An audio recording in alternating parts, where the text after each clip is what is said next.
Hello everyone. इस new year मैं आप सभी के लिए एक इंग्लिश ग्रामर की सीरीज़ लेके आ रहा हूँ। इस सीरीज़ के अंदर हम पूरी इंग्लिश ग्रामर डिस्कस करेंगे, वो भी बिल्कुल बेसिक से स्टार्ट कर कर।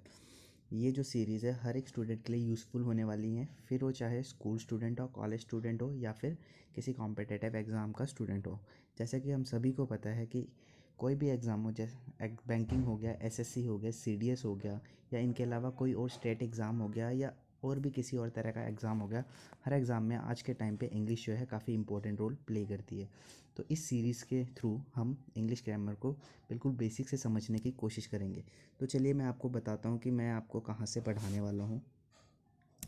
इस सीरीज़ के अंदर मैं अपने खुद के नोट्स आपके साथ शेयर करूँगा। ये नोट्स मैंने खुद एक ऑनलाइन एजुकेटर से पढ़कर बनाए हैं और ये आपको काफ़ी यूज़फुल भी होंगे।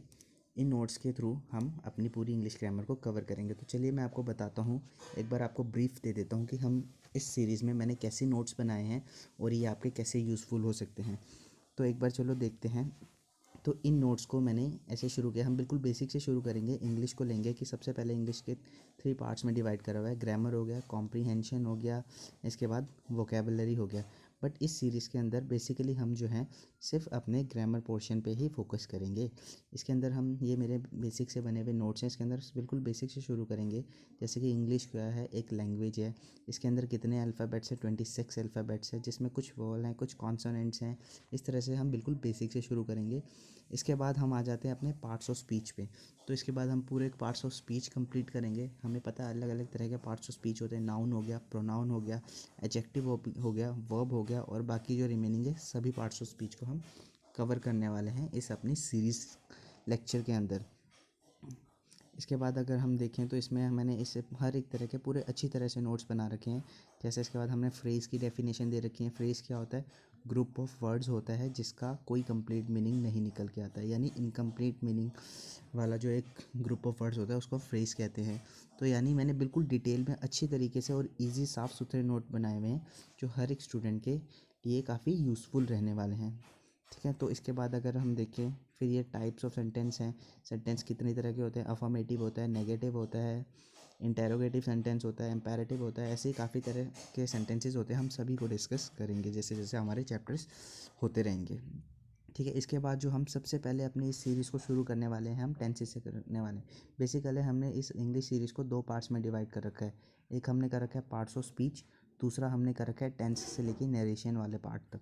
तो यानी सबसे पहले हम इस सीरीज़ के अंदर कंप्लीट करेंगे टेंस से लेके नरेशन, और उसके बाद हम अपना पार्ट्स ऑफ स्पीच स्टार्ट करेंगे। और एक बात और ध्यान रखना कि ये जो हम सीरीज़ कर रहे हैं इसके अंदर जो हम इंग्लिश ग्रामर पढ़ेंगे वो हम कौन सी इंग्लिश ग्रामर पढ़ेंगे? वो हम पढ़ेंगे फंक्शनल इंग्लिश ग्रामर। हम कौन सी पढ़ेंगे? हम पढ़ेंगे फंक्शनल इंग्लिश ग्रामर, यानी जो बेसिकली हम बोलने में यूज़ करते हैं, या हम कह सकते हैं कि जिस हिसाब से किसी वर्ड का सेंटेंस के अंदर यूज़ होता है हम उसको देख के चलेंगे, बजाय कि रट्टा मारने के कि कौन सा सेंटेंस या कौन सा वर्ड जो है हमेशा क्या होगा। जैसे कि हम फॉर एग्जांपल हम रट्टा नहीं मारेंगे कि कोई वर्ड है हमेशा वो नाउन ही होगा या हमेशा वो एडजेक्टिव ही होगा, हम ऐसे रट्टा नहीं मारेंगे। हम देखेंगे कि वो फंक्शन क्या कर रहा है किसी सेंटेंस के हिसाब अंदर, उसके हिसाब से हम अपनी इसको पढ़ेंगे ग्रामर को। क्योंकि हमारे जो है कॉम्पिटिटिव एग्ज़ाम है सबके अंदर जो है ये फंक्शनल ग्रामर ही पूछी जाती है, इसलिए हम इसी को कवर करने वाले हैं। तो ये हमारे जो हैं ये टेंसेस के नोट्स हैं, हम ऐसे शुरू करेंगे। ये एक ब्रीफ है जस्ट कि मैंने नोट्स ऐसे ऐसे बना रखे हैं। उसके बाद अगर मैं बात करूँ, उसके बाद ये है फ्यूचर टेंस हो गया। थोड़े से मैं थोड़े थोड़े आपको समझा रहा हूँ कि ऐसे ऐसे बना रखा है। जहाँ इंपॉर्टेंट एक्सप्लेनेशन की ज़रूरत है वहाँ एक्स्ट्रा इन्फॉर्मेशन भी मैंने प्रोवाइड कर रखी है। उसके बाद हमारे पास ऐसे कंडीशनल सेंटेंसेस आ गए हैं, और अच्छी तरीके इन सब को मैं आपको एक्सप्लेन करता हुआ चलूँगा। ये नहीं कि बस आपको नोट्स दिखा दिए और बोल दूँ कि इनको नोट्स बना लो तो हो गया। मैं जो जो इसमें लिखा हुआ है मैं सारा आपको एक्सप्लेन करूँगा इस सीरीज़ के अंदर जैसे जैसे पढ़ाऊँगा।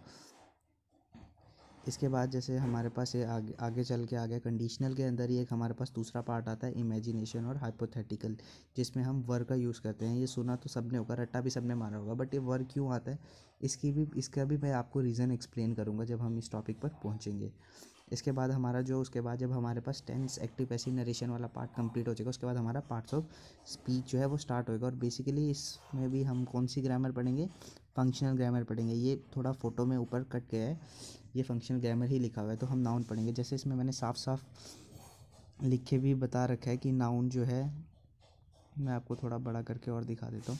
हम पार्ट्स ऑफ स्पीच पढ़ेंगे, जैसे ये है किसी शब्द का किसी सेंटेंस में यूज़ किस तरीके से हो रहा है, उसको क्या बताता है, फंक्शनल ग्रामर बताता है। अब हम नाउन को पढ़ेंगे, तो इसकी पहले डेफिनेशन होगी हमारे पास। नाउन होता क्या है, noun is a naming word. और फिर ये नेम किस चीज़ का हो सकता है, ये काफ़ी सारी चीज़ों का नेम हो सकता है। तो ये जो है, अब इसके बारे में थोड़ा बताता हूँ। जैसे कि ये है हमारे पास विजिबल चीज़ों का नेम हो सकता है, किसी फीलिंग का नेम हो सकता है, किसी यूनिट का हो सकता है, या फिर नाउन इक्विवेलेंट हो सकता है।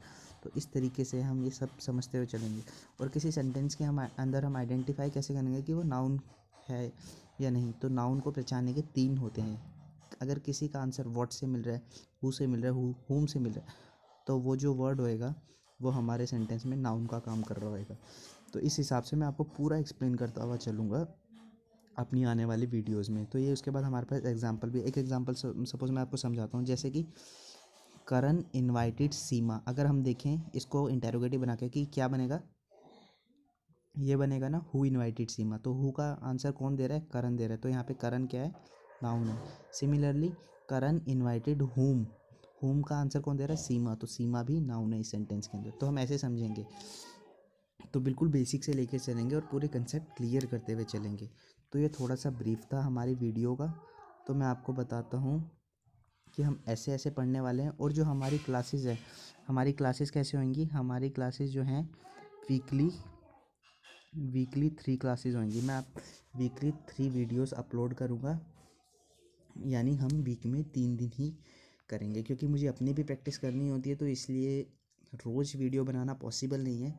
बट इसके अंदर भी हम काफ़ी कुछ जो हैं वो इंक्लूड करेंगे, या काफ़ी कुछ नया सीखेंगे।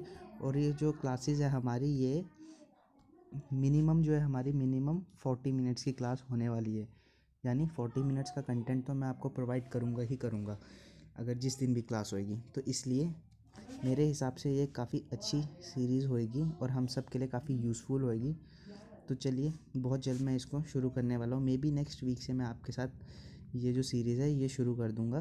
तो फिर हम मिलकर इंग्लिश ग्रामर की बेसिक से एक बार प्रिपरेशन शुरू करेंगे। वैसे भी हमारे आगे एग्ज़ाम्स जो हैं वो आने वाले हैं। जैसे हमारा आगे एग्ज़ाम CHSL का एग्ज़ाम है, CGL का एग्ज़ाम है हमारा।